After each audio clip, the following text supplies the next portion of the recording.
Imagine ir ao mercado comprar 1 quilo de açúcar e na fila do caixa o preço subir bem na sua frente e o seu dinheiro, que era suficiente, não dar mais. Parece invenção, mas aconteceu aqui no Brasil e não foi uma vez só. Por anos, o preço mudava enquanto você comprava.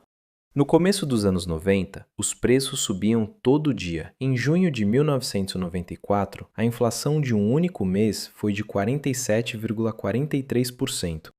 O problema não era só pagar mais, era não saber quanto as coisas realmente custavam. A saída foi inusitada, uma referência para marcar preços. Outra moeda para pagar.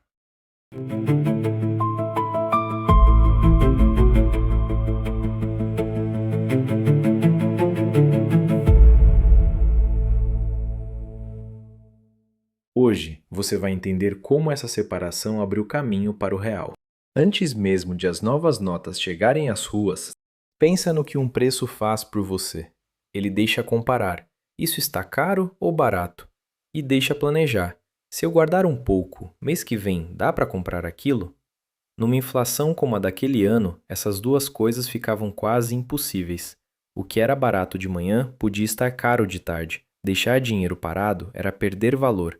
Então muita gente gastava rápido, no dia do salário, antes que o poder de compra encolhesse. E o cotidiano ficou cheio de cenas que hoje parecem absurdas. As lojas remarcavam preço com frequência. Na véspera da troca de moeda, houve supermercado que fechou para reetiquetar os produtos. Muita gente andava com tabela de conversão na bolsa, fazendo conta na frente da vitrine para descobrir quanto uma coisa custava de verdade. E é difícil viver muito tempo assim, uma economia inteira funcionando no susto. Esse é o detalhe que segura o resto da história. A inflação tinha virado um hábito, ela se alimentava de si mesma. Só que o Brasil não estava parado assistindo a isso. Nos anos anteriores, veio plano atrás de plano para tentar estancar a inflação, e boa parte deles apostou na solução mais intuitiva que existe. Se o problema é preço subindo, você proíbe o preço de subir. Congela. Foi o caminho do Plano Cruzado, em 1986, e de outras tentativas depois dele. No começo, congelar até parecia funcionar. Os preços paravam, a inflação sumia das manchetes. O problema era o que vinha depois. O congelamento atacava a manifestação mais visível do problema, mas não desmontava sozinho os mecanismos que faziam os preços voltar a subir. A pressão continuava ali, embaixo do congelamento. Alguns custos subiam, outros não. Quem podia, segurava a mercadoria esperando o congelamento cair. Faltava produto na prateleira. E, quando o governo soltava, os preços voltavam com força. Cada tentativa frustrada ainda cobrava uma conta a mais, a confiança. A cada plano que furava, menos gente acreditava no seguinte. Aí dava para enxergar melhor a natureza do problema. Ele não estava neste ou naquele preço. Estava no hábito de reajustar. Os economistas tinham um nome para isso: inflação inercial. Inercial porque seguia por impulso próprio. Cada um reajustava hoje porque esperava que os outros fossem reajustar amanhã. A inflação inercial era um dos mecanismos mais difíceis de interromper, e o congelamento não o desarmava, só o prendia por um tempo. Então a pergunta mudou de forma: e se, em vez de proibir os preços de se mexer, desse para reduzir o impulso que fazia todos correrem juntos? A resposta que funcionou foi também a mais contraintuitiva, porque ela não começou trocando dinheiro, começou separando duas funções que a gente nem percebe que andam juntas. Pensa assim: o dinheiro faz dois trabalhos ao mesmo tempo. Ele é aquilo com que você paga, a cédula que passa de mão em mão, e é também a régua com que você mede o valor das coisas, a unidade em que o preço é pensado. No dia a dia, é a mesma coisa, então a gente nunca separa. A ideia do Plano Real foi, por alguns meses, separar as duas. Isso foi montado em etapas. No fim de fevereiro de 1994, uma medida provisória instituiu uma nova unidade, chamada URV, Unidade Real de Valor. A partir de 1º de março, ela começou a valer como referência, e em maio, a Lei 8.880 consolidou o programa. É essa lei que traz a definição mais clara do que a URV era. Nas palavras dela, a URV servia exclusivamente como padrão de valor monetário. Essa era sua função central naquela fase, uma régua para medir preço. E a mesma lei deixava claro que quem continuava sendo usado para pagar era o cruzeiro real, o dinheiro velho, ainda no bolso das pessoas. Na prática, começou assim. Alguns preços passaram a aparecer também em URV. Ao lado, continuava o valor em cruzeiros reais. A cotação em cruzeiros mudava todos os dias. Já o preço em URV não precisava ser remarcado apenas para correr atrás da inflação. Ele ainda podia mudar, mas por uma mudança real de preço, não só porque a moeda usada para pagar estava perdendo valor.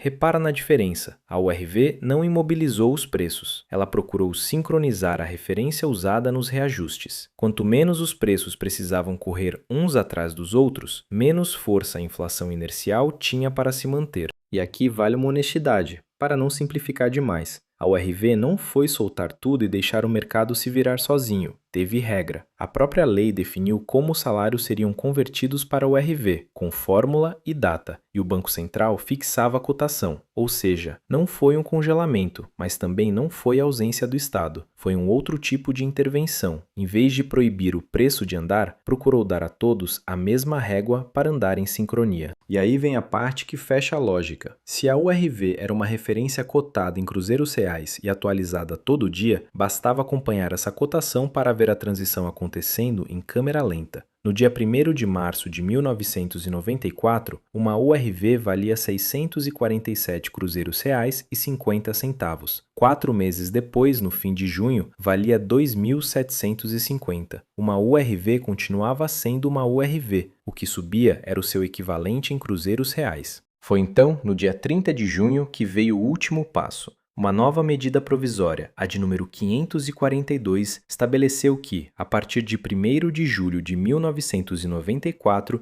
a moeda do país passava a ser o real. E a conversão foi direta. Aquela cotação final, 2.750 cruzeiros reais por URV, virou R$1. Uma URV, R$1.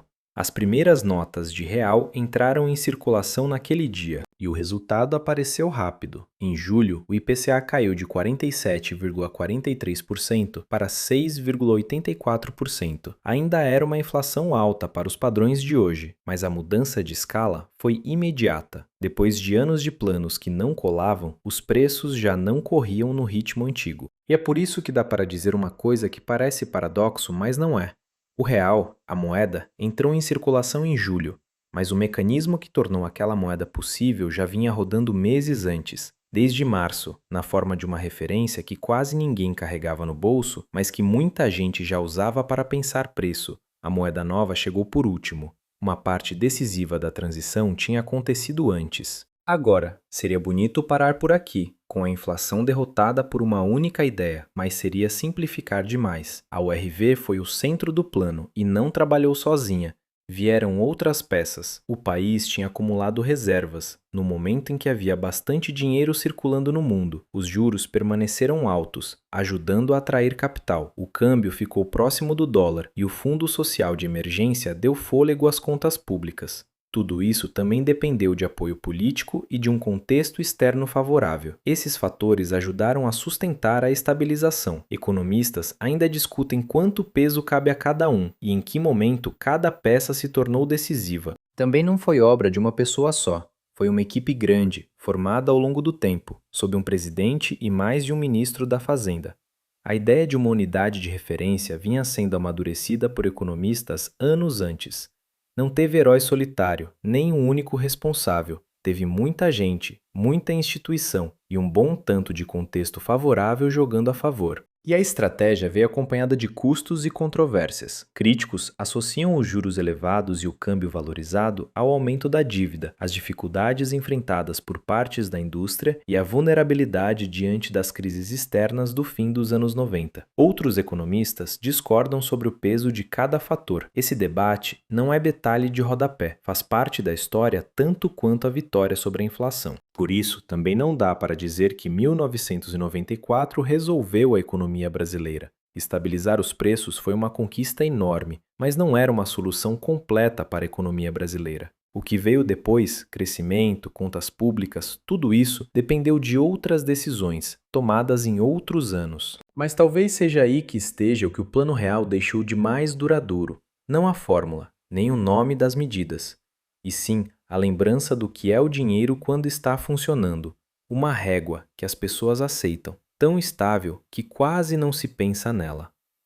A gente costuma perceber o quanto isso importa só quando ela some. Da próxima vez que você olhar um preço e souber, na hora, se está caro ou barato, vale lembrar que houve um tempo, não faz tanto tempo, em que essa certeza tinha desaparecido da rotina de milhões de brasileiros. Se você gostou, deixe o like e se inscreve no canal. Ativa o sininho para não perder os próximos episódios. E comenta aqui embaixo, você viveu essa época ou só ouviu falar?